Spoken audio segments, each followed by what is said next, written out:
process. If I'm on vacation, I go longer because I'd like to walk first, run, then walk again. And if I can stay anywhere around an hour of activity, I usually feel good about that. Awesome. Now, do you prefer the treadmill or pavement? You know what? I prefer the pavements. I do the treadmill, especially here when it's raining hard. But I like the street. I like the fact that things are changing, and for me, it's kind of like a mindless thing. When I run, I can allow my mind to kind of just wander. You think about things. When I first got into being a head coach, I used to run with our offensive coordinator, and we would do our meetings during our jogs. So, awesome. That was usually a 35, 40-minute, situation. And, you're running and talking, so, you're not really thinking about, the physical aspect. So, for me, it was a good time.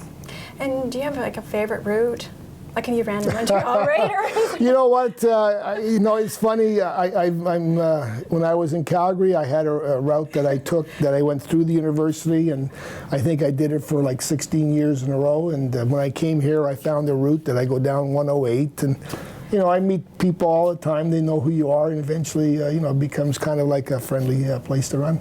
And Montreal, you ran through the streets. You know what? I used to run at the Big O, at the 500 level. We used to run at the 500 level, and part of that, because in the winter, it's tough to run in Montreal with the snow. But at the 500 level, if you dressed warm, you could go. I can't remember if it was 8 or 12 times around the level, and it would be about 3-4 miles. It's refreshing, actually, coming in from the cold.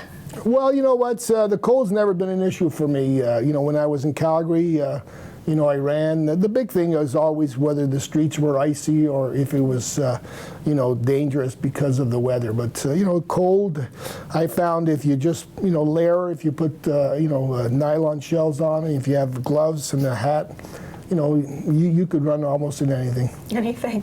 So how do you maintain a healthy lifestyle? I mean, you travel a lot, right? And how do you...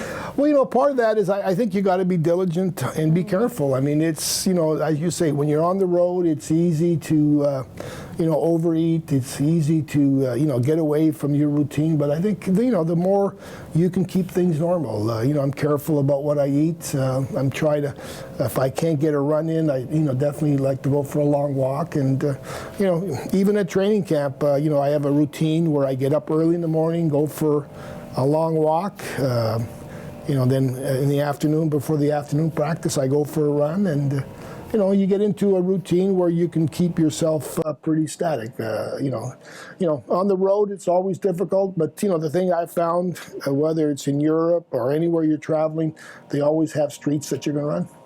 Any tips for people that are traveling a lot on the road? And well, I think the biggest thing is, is you got to make an effort. It's whether you have to get up a little bit earlier, or if you have to, you got to make an effort to do an activity. It's like whether you go down and do the treadmill for 25, 30 minutes. The thing is, if you do any activity, whether it's walk, whether it's walk to the restaurant, whether it's walk back from the restaurant after dinner, you got to try to incorporate an activity. It's easy to take a taxi, yes, but it's easier sometimes to walk back after a nice meal. Do you have a favorite dish?